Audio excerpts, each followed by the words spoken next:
Okay. Selamat pagi kepada Cikgu Razia dan rakan-rakan. Pada pagi ini saya dan Jiaci akan membentangkan bab terakhir dalam tingkatan 5 iaitu bab 3, pengatur caraan berasaskan web.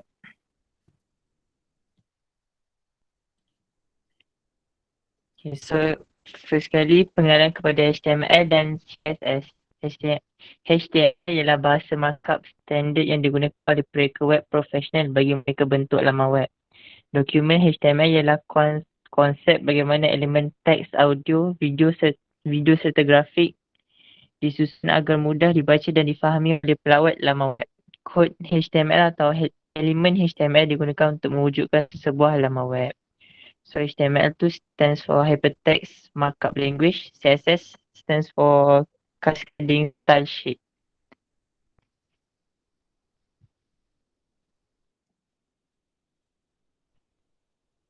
Sayang. Seterusnya, pengenalan kepada CSS. CSS adalah salah satu bahasa pengatur caraan yang merupakan bahan extension kepada HTML. CSS membenarkan perubahan kepada gaya sesuatu halaman web dan menerangkan persembahan bagi sesuatu dokumen HTML. CSS ni macam tambah-tambah bagi menarik laman web tu. Kalau HTML tu dia macam biasa je. Tak ada apa-apa pun beza dia.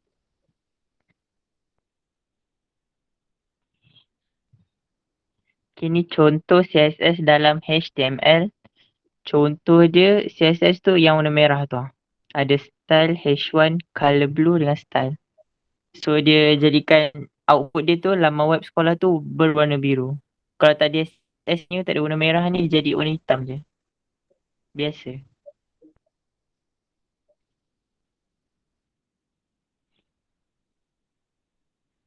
Okay, seterusnya pengenalan kepada JavaScript. JavaScript menyediakan keupayaan pengatur caraan untuk memproses sesuatu tugas berdasarkan permohonan yang diterima daripada klien.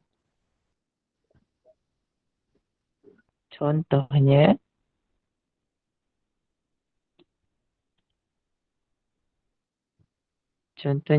ni contoh satu. So, HTML tanpa skrip dengan HTML berserta skrip. So, skrip dia tu yang warna merah tu. Output dia akan jadi sama je. So, nak terangkanlah beza guna JavaScript dengan yang tak ada, yang tak guna JavaScript. Terangkan.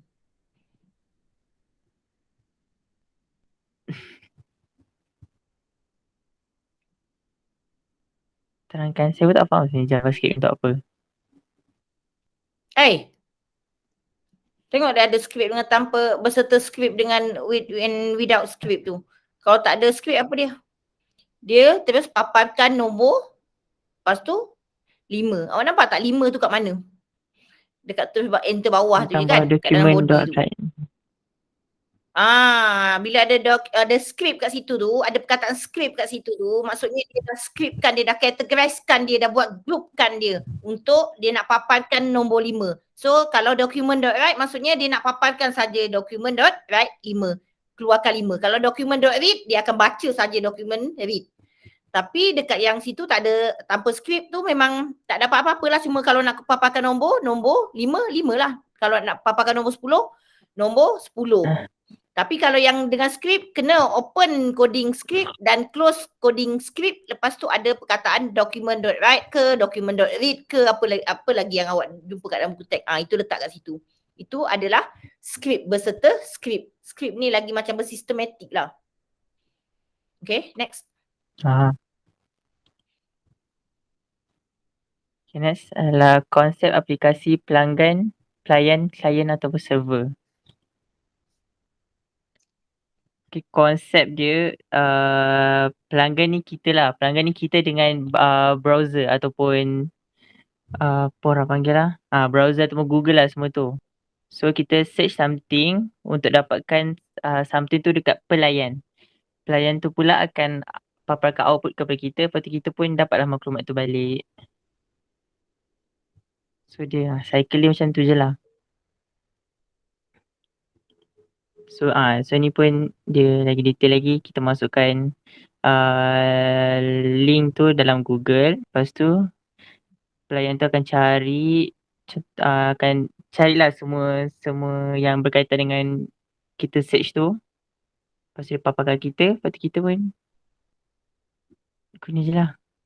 Okay, so dekat web browser, okay, itu Google tu adalah salah satu contoh web browser.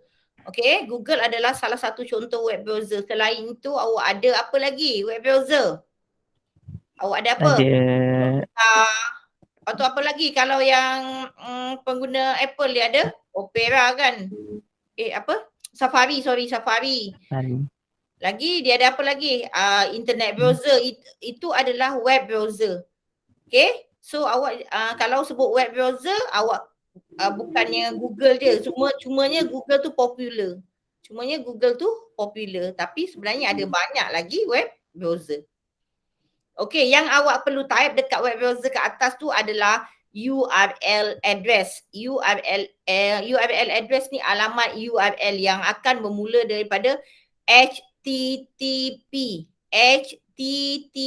hypertext apa?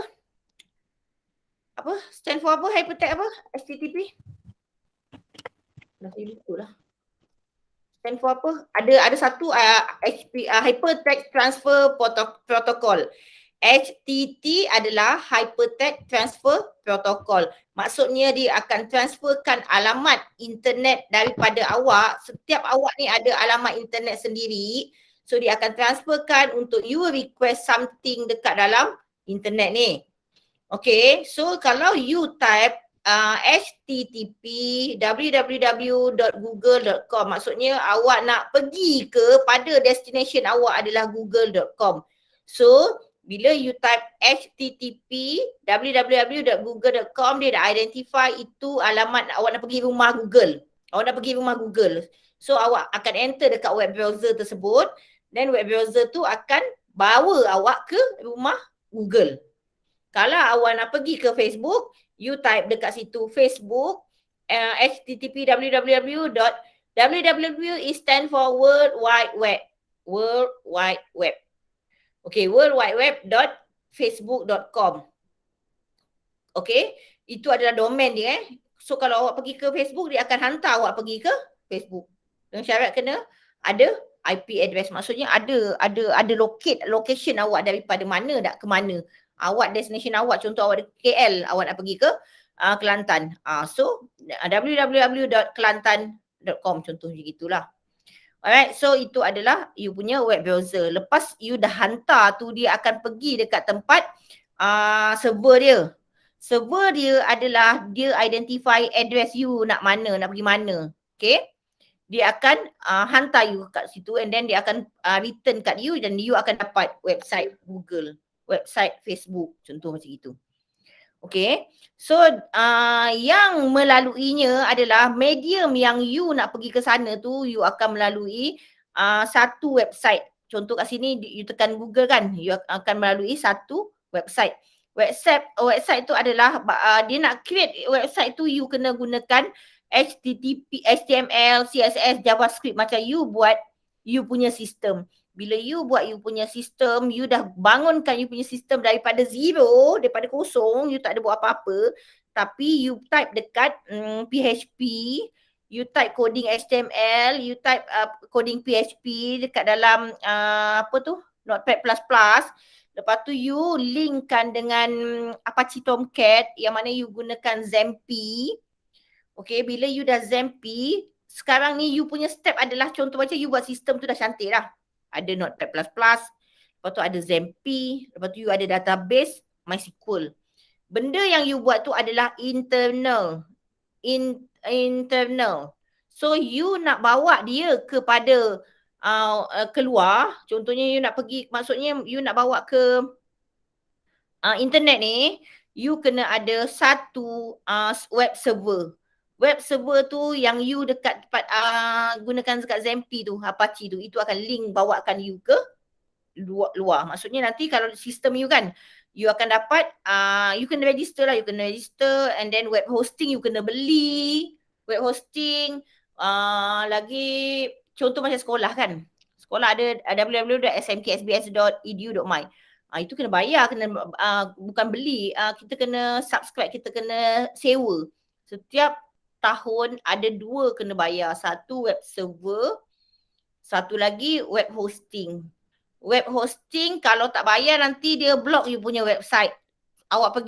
Pernah tak awak pergi website sekolah www.smksbs.edu.my, lepas tu dia tulis this site cannot be tak boleh nak open ke apa ke. Okay, itu biasanya kalau lambat bayar ke ataupun ada masalah dekat dalam server dia yang jaga tu, dia akan tutup lah. So tak dapat nak akses ke website sekolah macam gitu.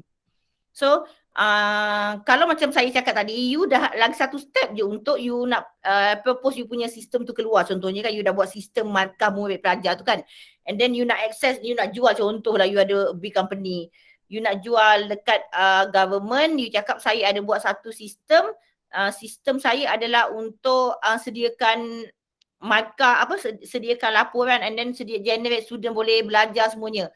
And then you nak bagi link tu www, you kena register you punya website dulu, register.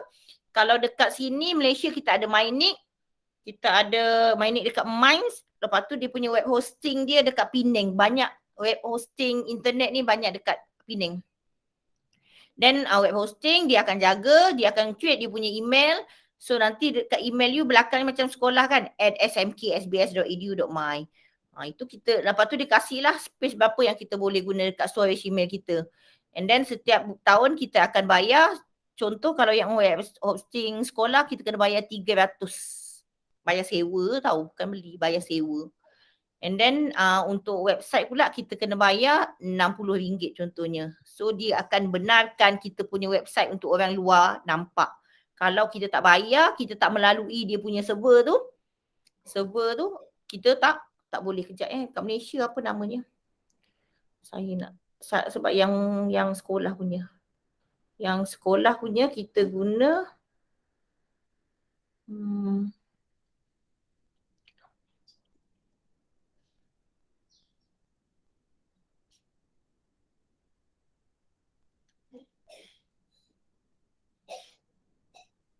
yang sekolah kita guna Mynik. Kalau tak nampak Mynik. Ni nampak tak kat gambar saya? Mynik. Okey. Jadinya Mynik ni dia akan jaga kita punya website sekolah untuk domain nama smksbs.edu.my. So kalau awak ada nak buka company awak nama nak letak nama apa-apa yang awak nak letak, ada .my ke apa ke, awak kena subscribe dengan web server. Web server untuk internet, ada lagi satu web hosting. Web hosting untuk buka email you.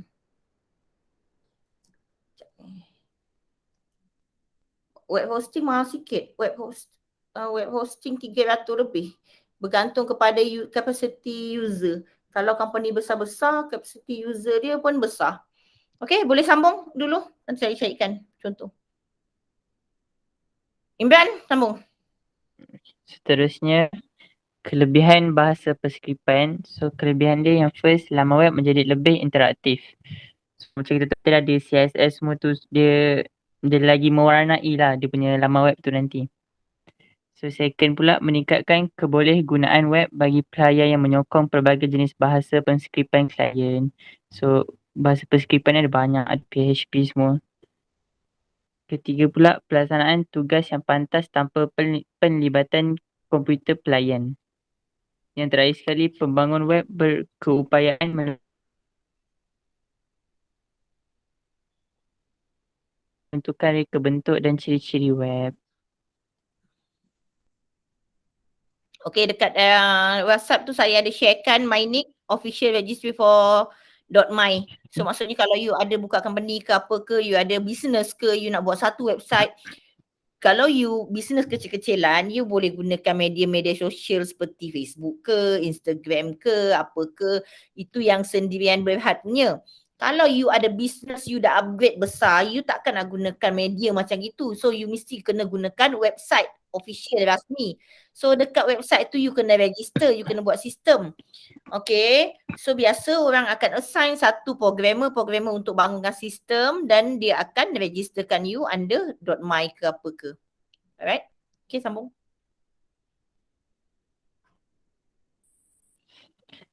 Seterusnya pengumpukan nilai dalam struktur giliran Q. Giliran Q merupakan struktur data linear iaitu pengumpukan nilai dalam ruang ingkatan secara teratur.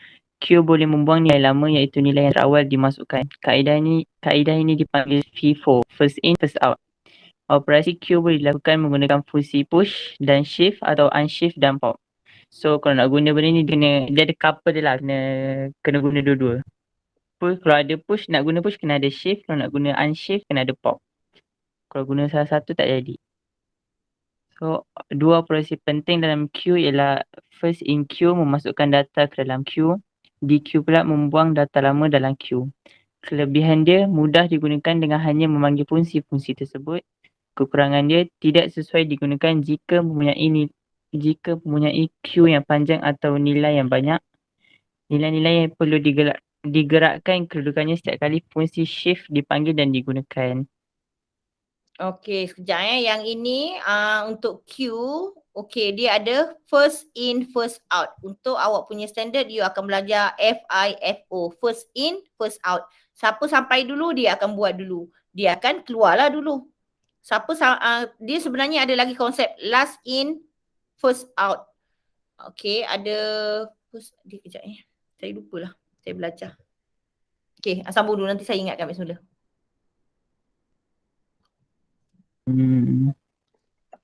First in, first out. Lepas tu dia ada last in, first out. Sambung dulu Imran. Okay. So yang ni pula pengenalan standard library. Standard library ni merupakan koleksi kaedah atau fungsi yang disediakan dan dimana pakai sewaktu implementasi dalam kod atau cara. Kelebihan standard library digunakan tanpa mengetahui cara pelaksanaan, boleh menggunakan berulang-ulang kali dengan hanya memanggil fungsinya, dapat mengurangkan masa pembangunan atau cara kerana tidak perlu menulis pernyataan berulang-ulang kali. Antara standard library yang terdapat dalam JavaScript ialah math.js bagi fungsi-fungsi matematik seperti math.square root dan math.power. Yang kedua pula date.js bagi fungsi-fungsi tarikh seperti date.now dan date.format.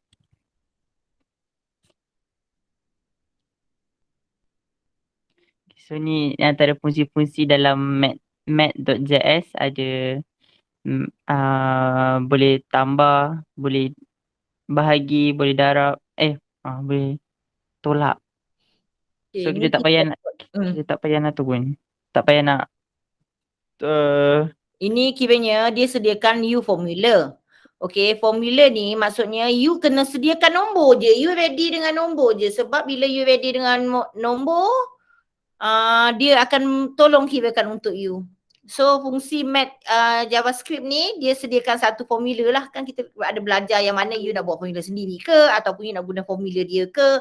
So math.js ni dia akan sediakan basic formula kuasa 2 ke apa ke, punca kuasa ke, tambah 2 ke, bahagi 2 ke. Yang penting bila dia open variable for you. So for the example here, you have to enter two variable, number X or Y, you punya variable. So you kena masukkanlah X2 sama dengan is equal to 2, Y2 is equal to 5 example. And then dia akan add, dia akan tolong kirakan.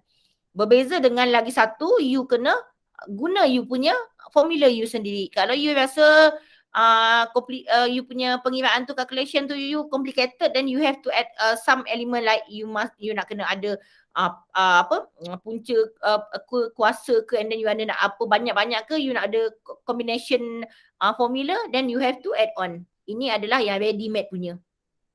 Okay, next.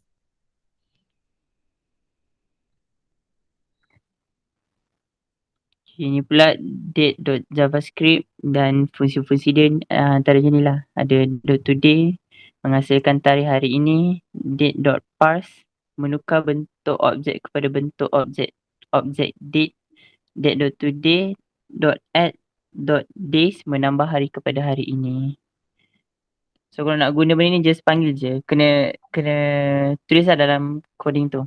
Kena panggil date.javascript ataupun mat.javascript. Okay. Kena panggil. Kalau tak panggil dia tak ada. Kena panggil. Macam mana nak cari panggilnya tu? Saya nak panggil. Macam mana nak panggil dekat awak punya coding tu? Kenapa declare apa kat mana?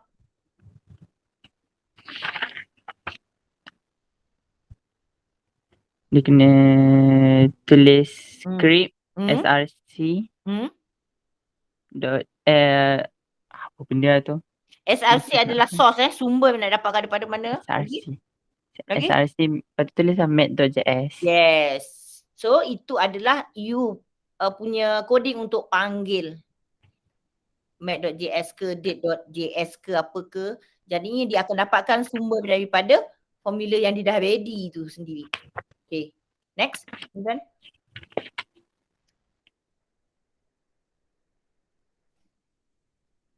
Okay, kita masuk 3.2 pula iaitu bahasa penskriptan pelayan. Okay. Penghasilan dan penyimpanan data dalam file teks. So file teks ni ada banyak mode capaian dia. Kita boleh gunalah benda tu. Kalau R, file ni dibuka hanya untuk dibaca saja. W pula file dibuka hanya untuk ditulis saja. Kita boleh tulis. A pula file dibuka untuk ditulis sahaja. Bermula di akhir file. Yang tadi tu awal. Kalau W awal, kalau A akhir. Dan yang lain-lain lah. Kalau W? Okay, R tu adalah read. Okay, R tu adalah read untuk baca saja. W adalah untuk tulis, right? Read, right? A tu adalah untuk apa? File dibuka untuk ditulis saja. So, file tu dibuka untuk ditulis saja. Bermula di akhir file. I plus tu dibuka untuk dibaca dan tulis. So, you kena ingat-ingat sikit-sikit. Dia punya coding, command-command ni, function dia. Yang penting basic dulu. Read, write, A, I plus, W plus ni semua-semuanya sikit-sikit. Sebab kadang-kadang dia ada random soalan yang berkaitan dengan ada ni. Okay. Sambung. Okay, ni contoh dia. Dia kena tengok yang baris ketiga tu. Ada F sama dengan F open, log masuk, dot text, W. So maksudnya dia ambil daripada jadual tadi tu, untuk kita boleh tulis lah. Kita boleh tulis benda tu. Contoh kat sini dia tulis datang. So nanti dalam file text tu akan jadi selamat datang dalam file. Okay. So untuk buka file tag dengan menggunakan mode W ni, macam mana you nak buka, you kena buka guna yang itulah coding dia tu. Masukkan coding PHP tu. And then apa dia, open, log masuk. You tengok satu-satu. F write, lepas tu selamat datang. So nanti lepas dah buka tu dia akan tutup F close untuk file tersebut. Tadi ada file open dan kena ada file close. Lepas dah file open, apa yang dia kena buat? And then lepas tu dia kena close tutup. Alright, 1, 2, 3. Ada 3 step. Simple. Next. Okay, ni pula objek borang ataupun form. Objek borang ni dia nak buat coding tu, lepas tu nanti jadi output dia. Ada kotak-kotak tu. Ada kotak tu dengan button masuk tu. Borang. So you akan jumpa form ni kat mana-mana pun kalau you nak buat registration for new website yang you masuk. Kalau you nak buat register untuk you punya apa-apalah. Cuma you akan nampak dia dalam bentuk, pelbagai bentuk lah. Tak semestinya ada dalam kotak. Kadang dia buat bentuk lain ke apa. Macam kalau medium Instagram tu dia bentuk apa. Tapi as long as itu adalah dia nak request something daripada you. Dia nak register, nak tolong you register. So dia kena create satu form borang. Dan you pun dah pernah buat borang dalam you punya kerja khusus. Alright, next. Okay, so nak buat borang ni dia ada dua coding yang penting kena ada. Yang first kena ada satu tu. Lepas tu nombor 4. Nombor 1 tu untuk hasilkan borang tu lah kan, untuk hasilkan kotak tu. Lepas tu nombor 4 pula untuk hasilkan button masuk yang kat bawah tu. Kalau kita tulis je, dah masukkan nama pengguna, dah masukkan kata laluan, lepas tu tak tekan button masuk, tak jadi apa-apa juga kan nanti. So kena ada button masuk dulu. So ni lah antara dua, 1 dengan 4 tu coding yang penting lah kalau nak buat objek borang form ni. Okay. Seterusnya, penggunaan data yang diimport daripada file teks untuk menyelesaikan masalah. So, okay, dalam file tu kan, yang gambar rajah belah kiri tu, dalam file tu ada nombor 10, 30, 32, 67, 45 dengan 20. Lepas tu kalau tengok coding kat sebelah tu, dia nak ubah lah file tu jadi something yang lain. Kalau macam tengok first nombor 1 tu kan, dia tulis R. So R tadi bermaksud dia just baca je. Dia tak ubah apa pun, dia just baca je. So nombor dalam file tu takkan berubah langsung. Takkan ada nombor baru lah. Lepas tu nombor tu je lah. Dia baca je. Ni apa function dia ni? Ada kat bawah tu ada print purata lah, jumlah bilangan lah, semua-semuanya tak habis terangkan ni, baru terangkan atas je. Ya, sebab nanti output dia kat sebelah. Okay. So apa, kejap, cop. Nampak tu ada output. Lepas dia dah open file text .txt, maksudnya you ada sediakan satu lagi file dekat notepad ni, notepad nombor .txt, you buat satu file.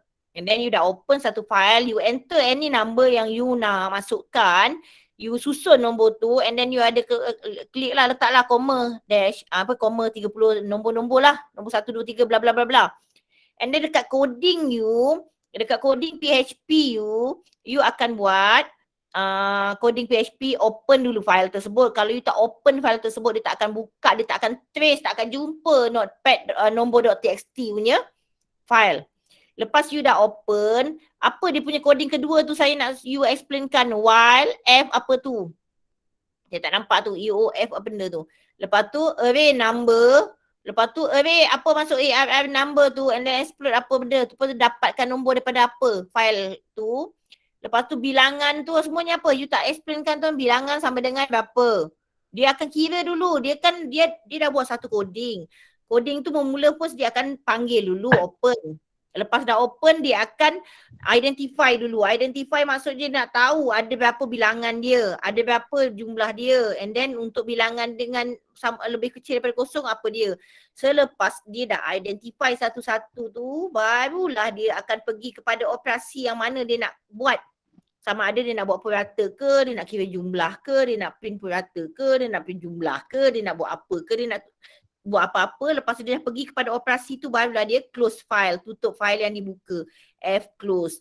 Maksudnya bila kita dah buat coding ni, kita kena ready satu lagi file. Lepas dah ready satu file, kita kena open. Lepas open kita identify kita buat operation kita akan close file tersebut. Alright, so coding tu explain macam gitu sebenarnya. Okay, next. Nampak so tu output dia.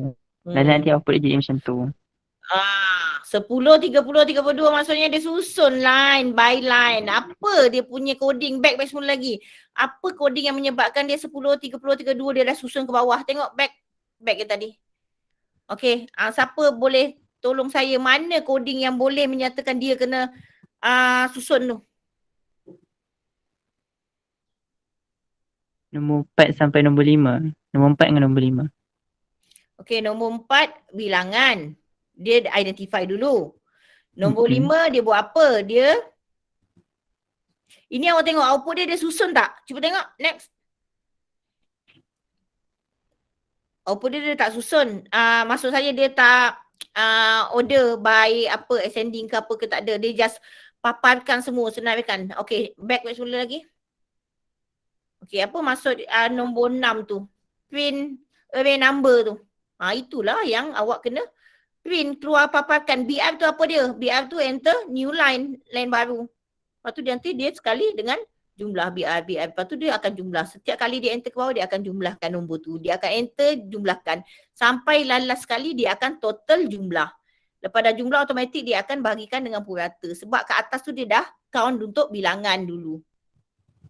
Sebab nak dapatkan bilangan adalah jumlah bagi dengan purata. Nak dapatkan purata adalah jumlah bagi dengan bilangan. Okay, next. Tu. Memulakan dia nak tambah 10. Lepas tu dia ke new line dia akan tambah tau. 10 tambah 30. Lepas tu 40. Dia pergi ke new line 32. 40 tambah dengan 32, 72. Lepas tu tambah dengan new line dia akan tambah 67 dan sampai ke 20. Lepas tu sampai ke jumlah pin dia dah terjumlahkan nombor yang ditambah tadi. Nilai purata dia akan daripada jumlah dia akan bahagi dengan kaum bilangan tadi. Alright, next. Okay, baca. Ini pula menggunakan data yang diimport dari fail pangkalan data untuk menyelesaikan masalah. Bahagian ini menerangkan bahasa perskriptan pelayan PHP yang berinteraksi dengan pangkalan data MySQL. Ada 4 langkah untuk kita capai data daripada pangkalan data, iaitu membuat sambungan ke pangkalan data, memilih nama pangkalan data, membuat pertanyaan terhadap pangkalan data untuk memperoleh data yang dikehendaki, menamatkan sambungan ke pangkalan data. Lepas tu keempat-empat langkah ni kita kena ikut by terutan. Kalau tak dia kena ikut terutan lah untuk dapatkan maklumat tu daripada pangkalan data.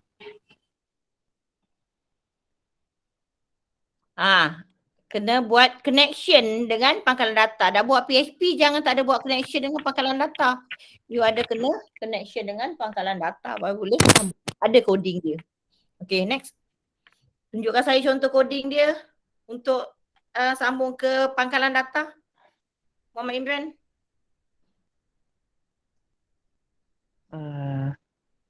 Sekejap.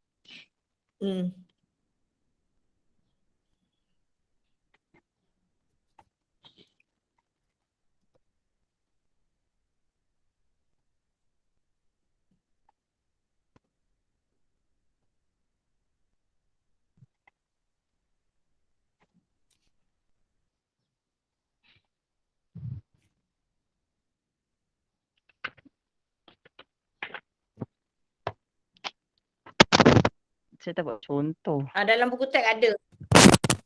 Awak bacakan pun boleh. Buku surat 200. Yang lain semak. Buku teks muka surat berapa? Buku surat 244. Okey, 244. Okey, apa dekat situ? Saya bacakan dia kalau awak tak boleh nak tu kan. Okay, first dia nak buat sambungan ke pangkalan data MySQL. So nak buat sambungan tu kena tulis con sama dengan MySQL connect localhost Halim 1234. Okey, siapa yang ada depan buku teks boleh type dekat chat box ni tak? Bagi semua orang nampak. Siapa yang ada open dekat chat box ni. Okay, so dia ada kena ada connection kan, ada coding dia tu. Itu adalah coding untuk penyambungan pangkalan data. So nanti kalau ada soalan macam mana you nak linkkan dengan you punya sediakan satu coding ringkas untuk you nak linkkan daripada PHP kepada connection dengan your database. So you have to enter the coding tu. So orang tolong typekan coding kat tepi chat box tu. Itu penting coding tu untuk nak sambungkan dengan database MySQL. Kalau tak PHP awak sekadar website je tak ada. Website paparan dia tak ada database. Okay. Alright. So Imran tengah present, Yong tolong typekan coding kat chat box tu. Coding untuk connection. Okay, sambung Imran. Lepas tu kedua pula kita dah pilih mana yang kita nak pangkalan data kita nak ambil dari tu. So kita ambil pula memilih nama pangkalan data MySQL.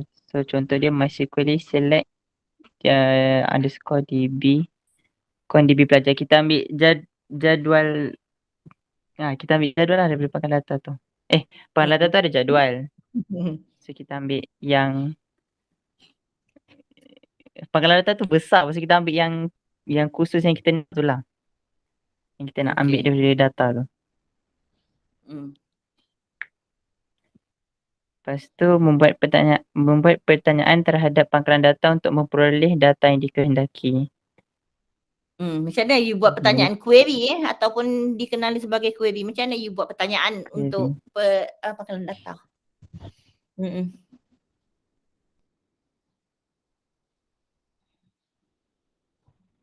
Sekejap, tengah tunjuk. 244 Itu ya. ada tadi tu.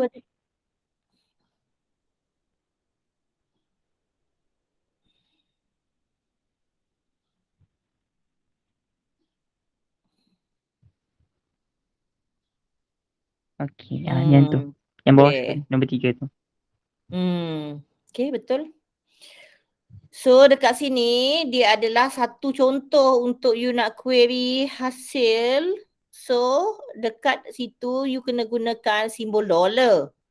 Then dia akan detect mana you punya SQL dulu query. Lepas tu you akan select daripada database apa? Database murid. So dia akan paparkan apa yang diminta. Select all maksudnya select all, select semualah senarai dalam nama murid. Okay. So itu apa dah adalah output yang dipaparkan. Siti Khadijah, Amri. Itu semua adalah murid senarai dia. Okay. Itu ada query tau. MySQLi, lepas tu underscore query. Kalau soalan dia sediakan satu skrip mudah untuk query daripada apa bla bla bla bla. Ingat dia punya coding tu MySQL apa benda tu tu. Select apa dia. Simple saja. Lepas tu jangan lupa semicolon kena ada dekat belakang. Right? Semicolon tu penting. Kalau tak ada error. Ataupun kalau dalam peksa dia minta tulis you tak letak semicolon, dia potong markah. Okay, next.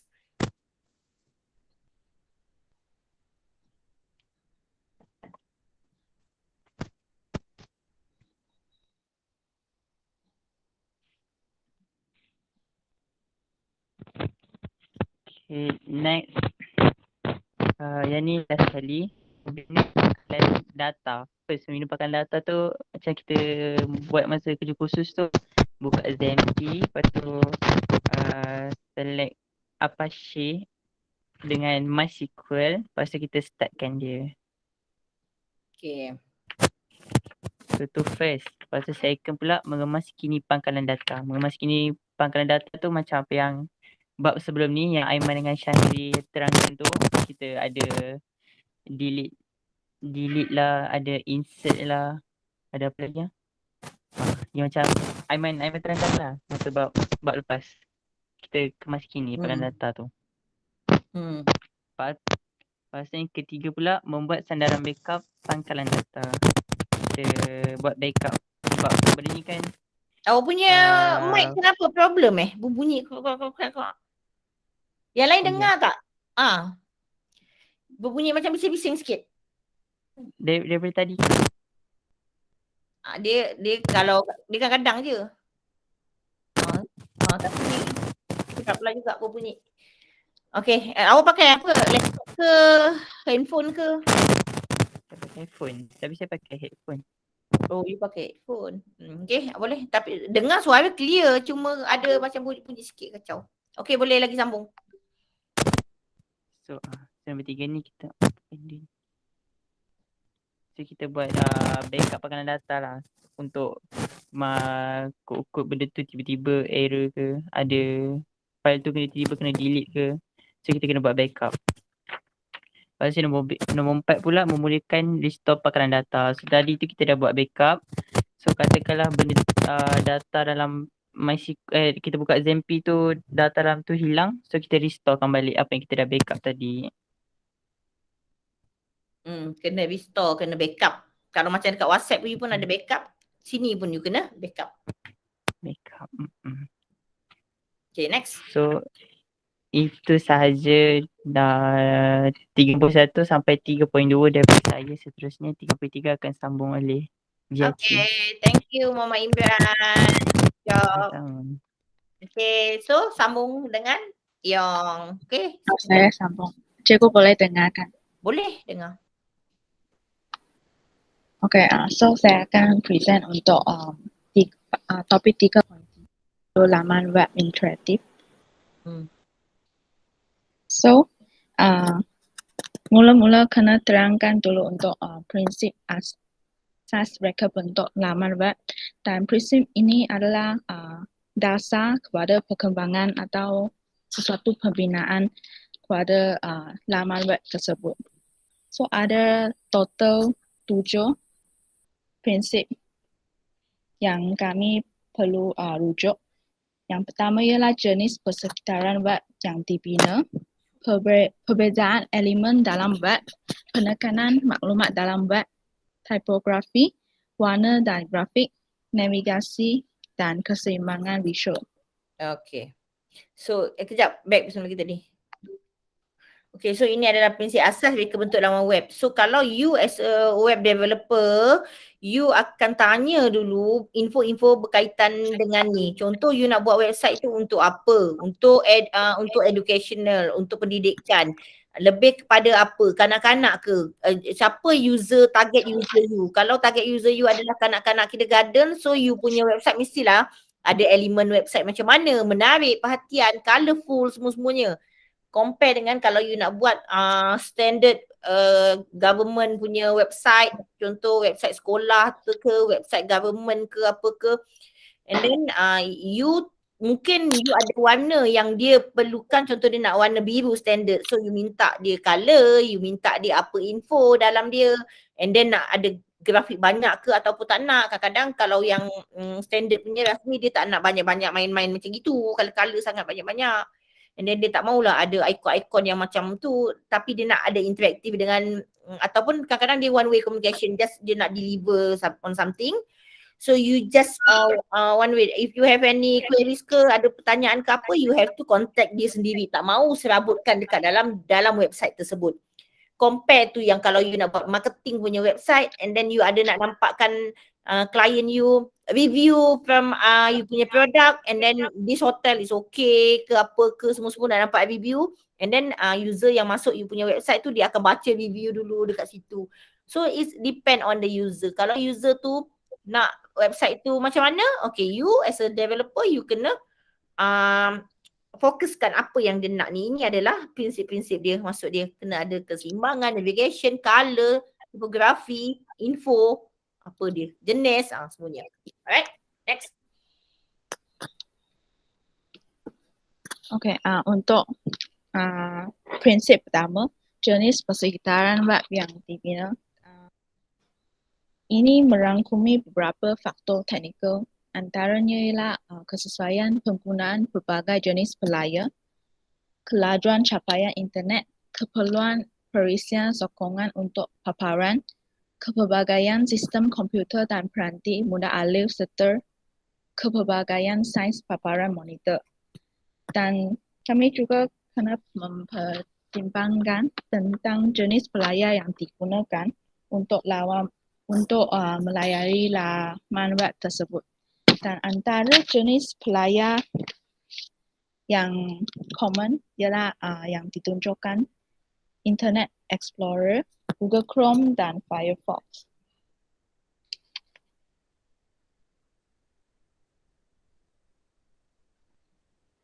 Prinsip yang kedua ialah penekanan maklumat dalam web, dan prinsip ini merujuk kepada maklumat yang diberi perhatian dalam laman web tersebut.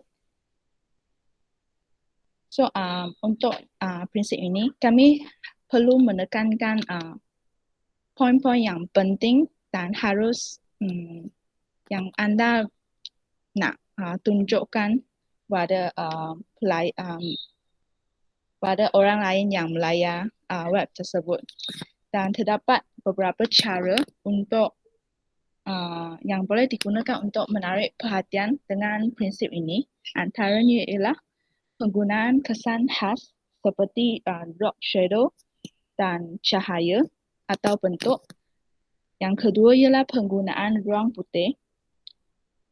Yang ketiga ialah penggunaan fungsi seperti bold, italic atau warna yang berbeza bagi topik dan kandungan tersebut.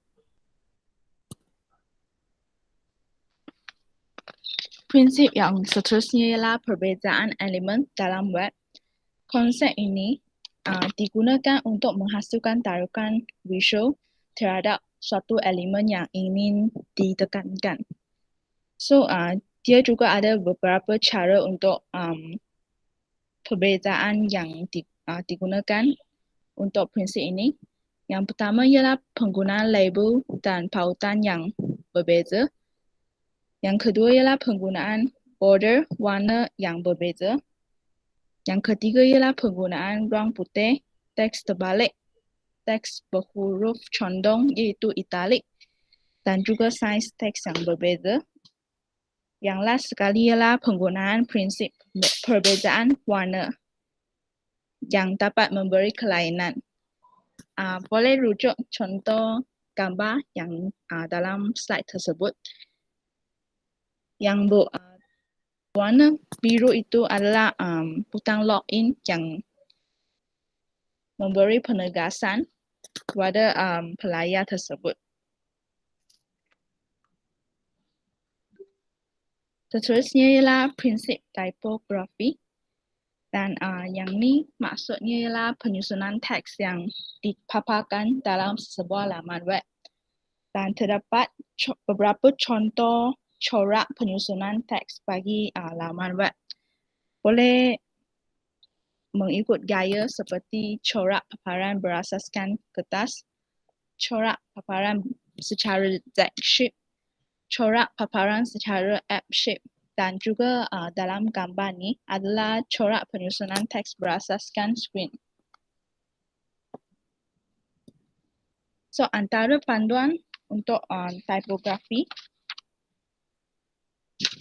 ialah boleh serahkan jenis teks bagi setiap halaman web dan gunakan saiz yang berbeza bagi membezakan tajuk dan kandungan atau huraian. So, dengan ini itu laman web boleh nampak lebih sistematik dan tersusun.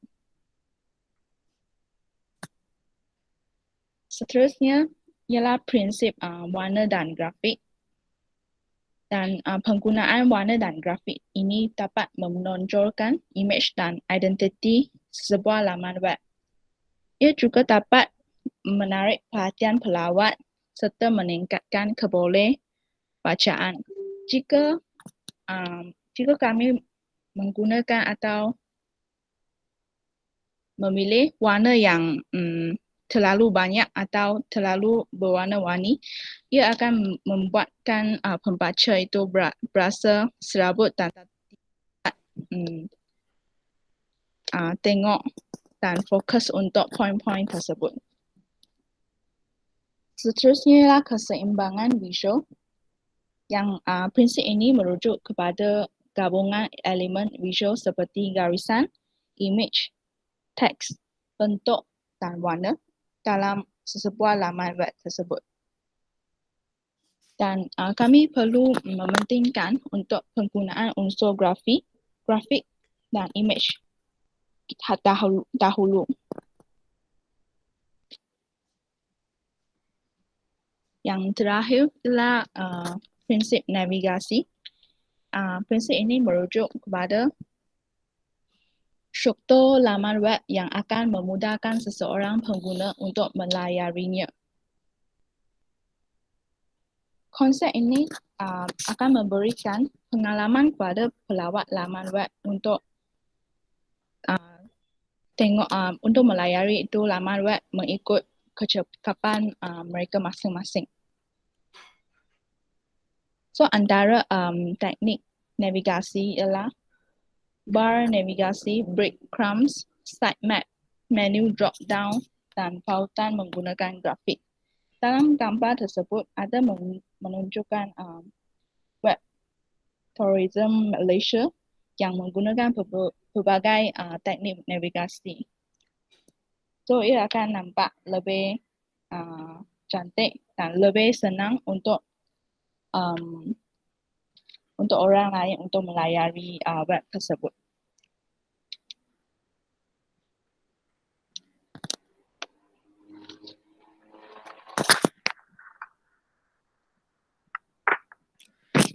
So, seterusnya adalah elemen-elemen dalam laman web.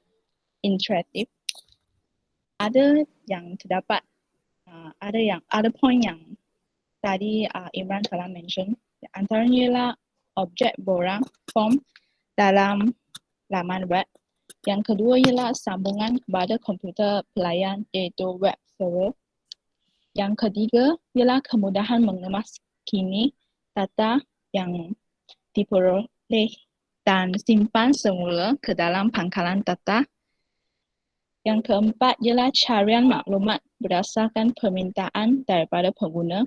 Yang terakhir ialah paparan maklumat yang diperoleh atas permintaan daripada pengguna.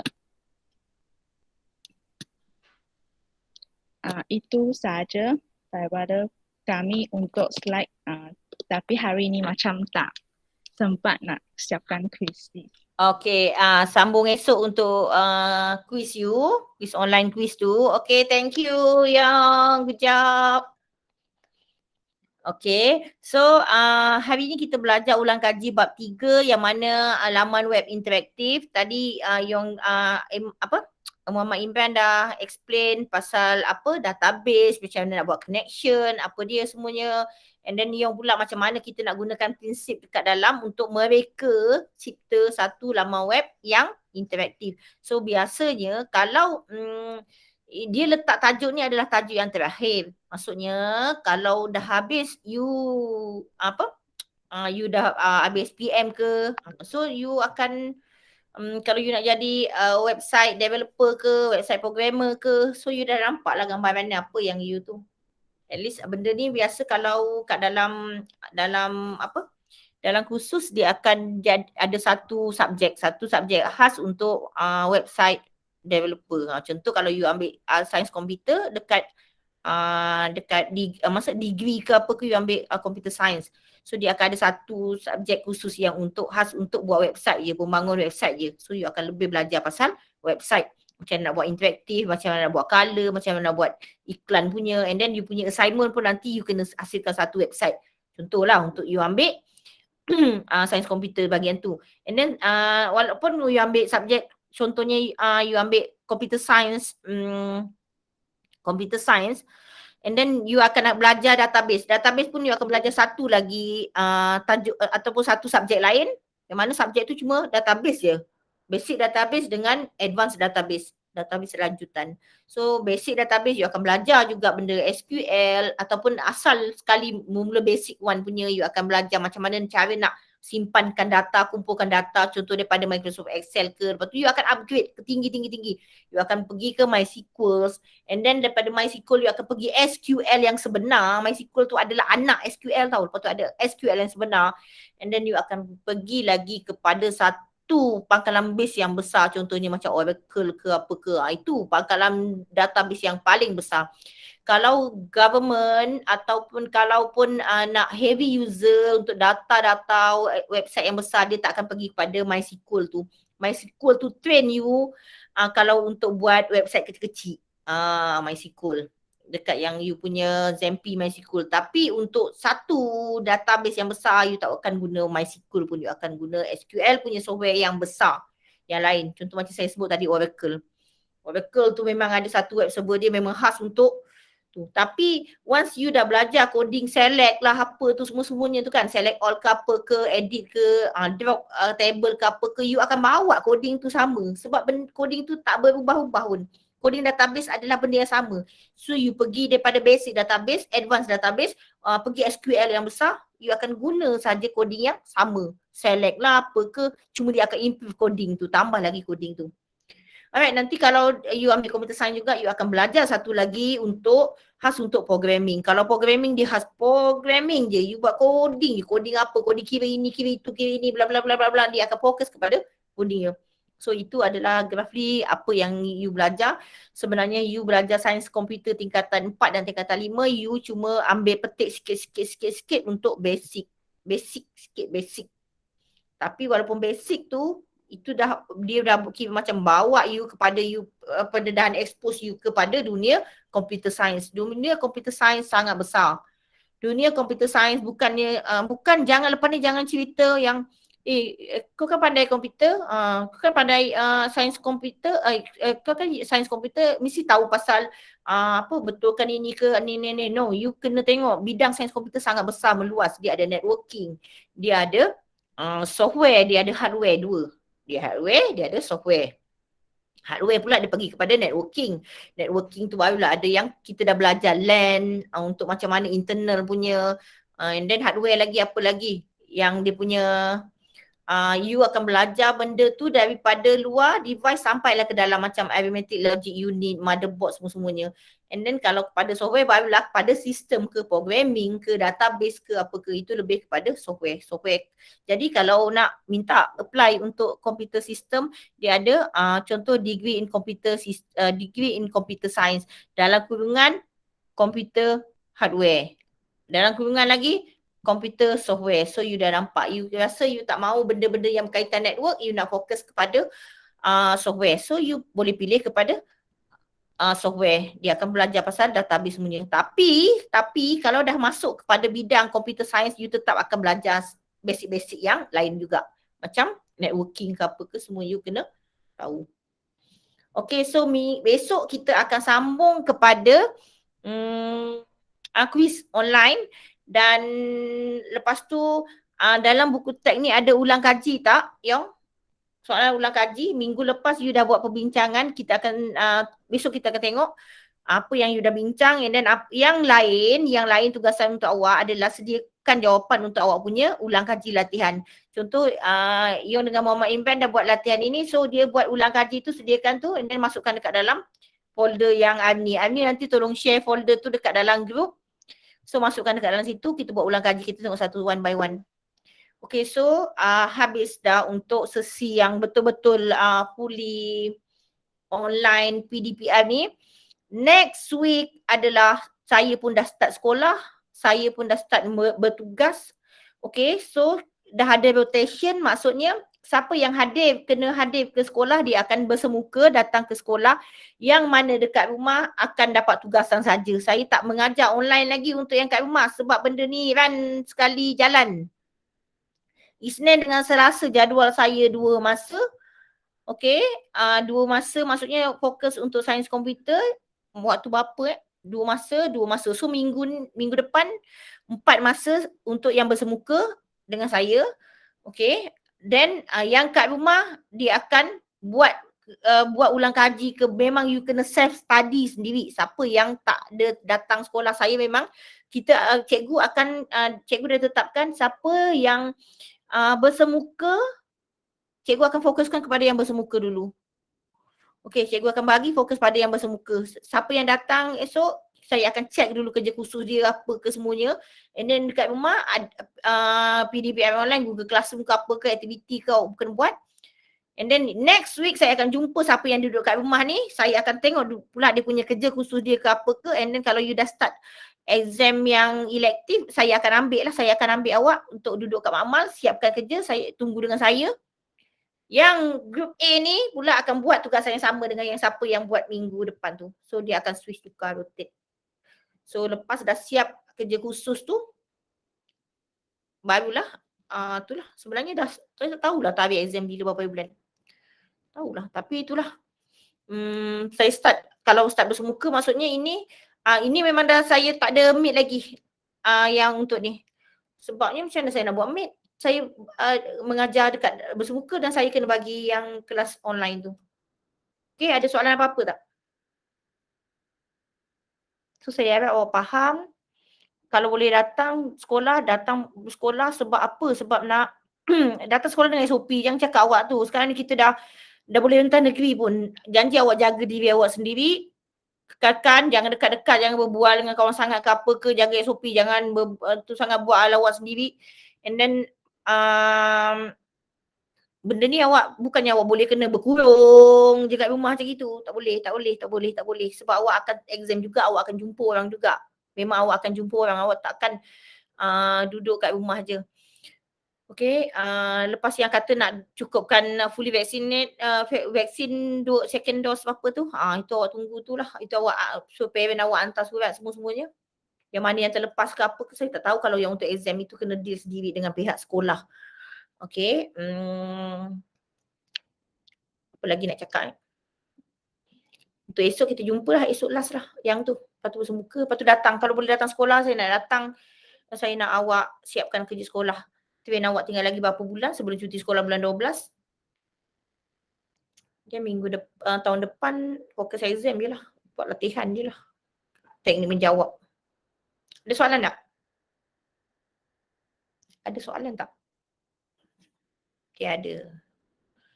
Siapa yang rasa dia tak boleh betul sebenarnya PDPR dia tak boleh nak self study sendiri ke apa ke, bila dah buka datang sekolah ni sila datang sekolah. Datang sekolah motivation awak akan naik. Datang sekolah awak akan dapat environment sekolah, aura untuk you, mood you untuk nak exam tu ada. You akan jadi lonely ranger kalau you sendiri-sendiri seorang-seorang belajar macam itu. So better you datang sekolah, ambil environment sekolah, motivation yes, motivation lah. Kalau dah ada exam, dah naik sekolah tiba-tiba exam, takkan tak ada motivation pula. You terpaksa kena baca buku pun, you kena kawan-kawan you baca buku, duduk dekat masing-masing duduk dah jauh-jauh memang baca buku, tak ada motivation ke macam itu. Mesti you pun nakkan motivate tinggi. Depends on dekat rumah. You boleh tak duduk macam itu sama-sama? Tak ada stress nak exam. Kalau dekat rumah you tak tahu you punya jadual belajar macam mana, tapi as long as you boleh on, okay lah. Okay, apa lagi soalan? Tahun depan pun memang you dah habis exam pun dah tak datang sekolah dah, Jing Hao. Duduk kat rumah je. Duduklah kat rumah. Sampai masuk EU bulan 10. Okay, ada soalan apa-apa lagi ke tak ada? Dah habis masa dah ni. So kita akan jumpa. Harap cepat habis. Banyak lagi perjalanan you. Lepas you nak habiskan SPM, you kena minta mana-mana. You lagi stres nanti. Okay. So, siapkan kerja khusus. Saya siapkan kerja khusus elektif yang lain. Dan buat benda ni. Jangan tak buat. Jangan jadi awak tertinggal lama sangat, nanti susah kan. Tak boleh apa-apa kan. Saya pun dah start sekolah dah ni. Saya dah tak ada dekat rumah dekat ni. Dah start cikgu. Cikgu yang ajar form 5 semua kena datang sekolah. Setiap hari. Tak ada penggiliran. Okay, bye-bye. Dah habis masa. Okay, cakap sorry dengan Puan Wong. Okay, terima kasih semua. Bye.